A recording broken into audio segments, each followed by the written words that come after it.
இன்றைக்கி வந்து நம்ம என்ன பார்க்க போகிறோம்னா பிளெண்டு டூல் வந்து எப்படி வந்து ஒரு பேத்தில் செட் பண்ணுறது அப்படின்றது தான் பார்ப்போம்.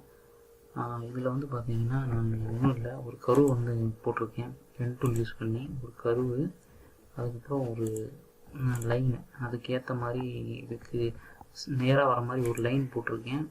நெக்ஸ்ட்டு இந்த லைனுக்கு சென்டராக ஒரு ஸ்கொயரும் இங்கே ஒரு ஸ்கொயரும் போட்டிருக்கேன். ஓகேவா?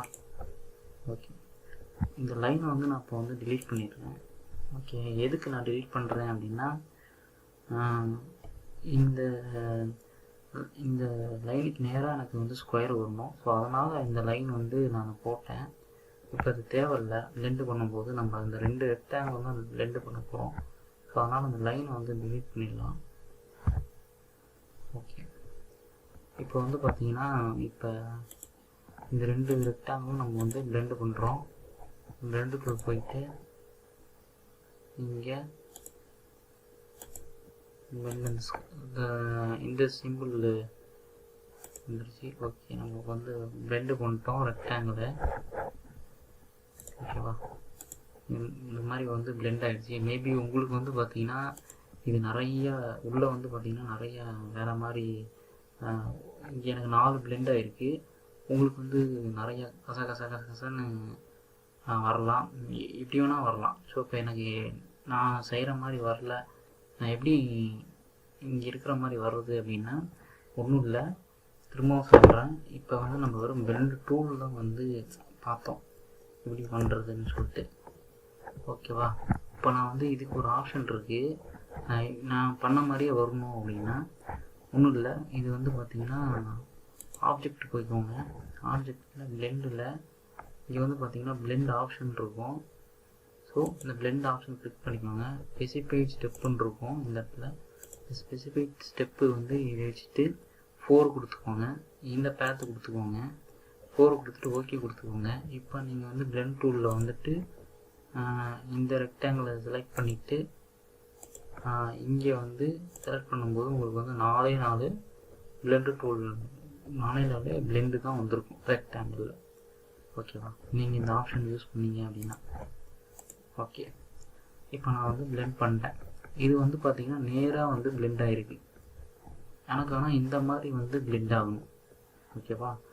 இப்போ வந்து பார்த்திங்கன்னு வச்சுக்கோங்களேன், நான் இங்கே வந்து க்ரஷரை கொண்டு போனோடனே பார்த்திங்கன்னா இங்கே ஒரு லைன் மாதிரி தெரியுது, ப்ளூ கலரில் ஒரு லைன் மாதிரி தெரியுது. ஓகேவா? ஸோ இது பேர் தான் என்னன்னு வாங்கினா பேத்து. அதாவது இப்போ நான் வந்து க்ளீனாக காட்டணும் அப்படின்னா, இப்போ வியூவில் போயிட்டு அவுட்லைன் கொடுத்தேன் அப்படின்னா எனக்கு வந்து பார்த்திங்கன்னா நான் போட்ட ஒரிஜினலாக நான் போட்ட ரெக்டாங்கிள், இந்த ரெக்டாங்கிளும் இந்த ரெக்டாங்கிள், இந்த 2 ரெக்டாங்கிள் தான் அது. மீதி நடுவில் வந்த பிளெண்டிங் ரெக்டாங்கிள்லாம் இருக்காது அவுட்லைனை பொறுத்து வரணும். அப்புறம் அதுக்கு நடுவில் பார்த்திங்கன்னா ஒரு லைன் வந்து க்ரியேட் ஆகிருக்கும். ஸோ இந்த லைன் தான், இந்த லைனை வச்சு தான் வந்து இந்த பிளெண்டு வந்து என்ன ஆகுதுன்னா ஃபங்க்ஷன் ஆகுது. ஓகேவா? இந்த லைனை வச்சு தான் இந்த பிளெண்டு டூல் வந்து ஃபங்க்ஷன் ஆகுது. இப்போ இந்த லைனை நான் மாற்றினேன் அப்படின்னா பிளெண்டும் அதுக்கேற்ற மாதிரி மாறும். ஓகேவா? சரி, இப்போ நான் லைனை எப்படி நான் மாற்றுறேன்றதை பாருங்கள். இந்த அவுட்லைன்லேயே இருந்துக்கோங்க. அவுட்லைன்லேயே இருந்துட்டு இதை கிளிக் பண்ணி ஷிஃப்ட்டை பிடிச்சிட்டு அப்படியே மேலே கொண்டு போயிருங்க. நீங்கள் இப்படி மேலே கொண்டு போயிட்டீங்க அப்படின்னா இந்த இடத்துல வந்து ஜாயிண்ட் ஆகும், இன்டர்செக்ட் அப்படின்னு சொல்லிட்டு வரும், விட்டுருங்க.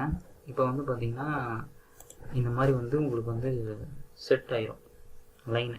இப்போ இந்த லைன் தான் வந்து நான் மாற்றணும், இந்த கர்வ் மாதிரி மாற்றணும். அப்போ தான் வந்து இந்த லைனை வச்சு தான் வந்து பிளெண்டு வந்து ஃபங்க்ஷன் ஆகுது. நேராவா வளைவாக ஆகணுமா அப்படின்னு சொல்லிட்டு இந்த லைனை வச்சு தான் வந்து பிளெண்டு ஃபங்க்ஷன் ஆகுது. ஓகேவா? இப்போ நான் அந்த பிளெண்டோட லைனை மாற்றிட்டேன்னா பிளெண்டு ஆக்சுவலாக இப்போ இந்த லைனோட ஸ்ட்ரைட்டாக இருக்கிறது நான் கருவை மாற்றினேன் அப்படின்னா என்ன நடக்குதுன்னு பாருங்கள். அதுக்கு என்ன பண்ணணும்னா பென் டூல் எடுத்துக்கோங்க. ஓகேவா? பென் டூலில் எடுத்துகிட்டு ஆல்ட்டை பிடிச்சிக்கணும். இந்த கிட்ட வந்த வாட்டி ஆல்ட்டை பிடிச்சிட்டிங்கன்னா இந்த மாதிரி பார்த்திங்கன்னா ஒரு கருவான ஒரு சிம்பிள் வரட்டும். அப்போ வரும்போது பார்த்திங்கன்னா அப்படியே மவுஸ் லெஃப்ட் கிளிக்கை பிடிச்சிட்டு இப்படி ட்ராக் பண்ணிங்கன்னா உங்களுக்கு ஆட்டோமேட்டிக்காக வந்து அந்த கர்வ் எப்படி இருக்கோ அதே மாதிரி இந்த கோடும் வந்து கர்வ் ஆகிடும். ஓகேவா? இப்படி வந்து ஸ்ட்ரெயிட்டாக இருந்தது, இப்போ நான் கருவாக மாற்றிட்டேன். இப்போ என்ன ஆகுதுன்னு பார்ப்போம். இப்போ நம்ம என்ன பண்ணோம், வியூவிலேருந்து ஜிபியூ ப்ரிவியூ போயிடுங்க. இப்போ பார்த்தீங்கன்னா ஸ்ட்ரெயிட்டாக இருந்த பிளெண்டு வந்து அப்படியே வந்து எப்படி கருவில் வந்து அழகாக வந்து உக்காந்துச்சு. ஓகேவா? ஸோ இப்படி தான் வந்து பிளெண்டு வந்து நமக்கேற்ற மாதிரி பாத்தில் வந்து உட்காரணும் அப்படின்னா இந்த மாதிரி ஆப்ஷன் சூஸ் பண்ணி தான் நம்ம வந்து அந்த பிளெண்டை வந்து மாற்றணும். ஓகேவா? இப்போ ஒரு சின்ன ஒரு மிஸ்டேக் இங்கே என்னென்னா, இப்போ நான் பிளெண்டு பண்ணிட்டேன். இப்போ நான் பிளெண்டு பண்ணிட்டதுக்கப்புறம்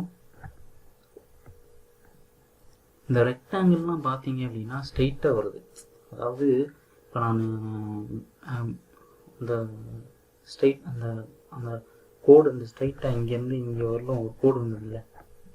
ஸோ அந்த கோடை நான் வந்து கருவாக மாற்றிட்டேன். அப்படி கருவாக மாற்றிட்டேனாலும் இந்த ரெக்டாங்கிள்லாம் பார்த்தீங்கன்னா ஸ்ட்ரெயிட்டாக இருக்குது. அதாவது இந்த கருவு பாத்துக்கு ஏற்ற மாதிரி ரெக்டாங்கிள் வந்து மாறாமல் அப்படியே ஸ்ட்ரெயிட்டாகவே போயிருக்கு. ஓகேவா? இப்போ எனக்கு இந்த கருவு பாத்துக்கு ஏற்ற மாதிரி இந்த ரெக்டாங்கிள் மாறணும்.